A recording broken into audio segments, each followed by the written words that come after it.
జార్ఖండ్ లో కొత్త ప్రభుత్వ ఏర్పాటుకు రంగం సిద్ధమవుతోంది. గవర్నర్ తో హేమంత్ సోరెన్ భేటీ అయ్యారు. ప్రభుత్వ ఏర్పాటుకు ఆహ్వానించాలని గవర్నర్ ని కోరారు సోరెన్. అసెంబ్లీ ఎన్నికల్లో 56 సీట్లలో జేఎంఎం కూటమి విజయం సాధించింది. ఎల్లుండి కొత్త సర్కార్ కొలువు తీరే అవకాశం ఉంది.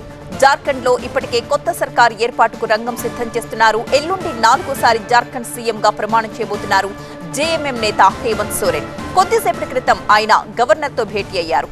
కొత్త ప్రభుత్వ ఏర్పాటుకు ఆహ్వానించాలని గవర్నర్ ని కోరారు. అసెంబ్లీ ఎన్నికల్లో 56 సీట్లలో గెలుపొంది ఇండియా కూటమి ఘన విజయాన్ని సాధించింది.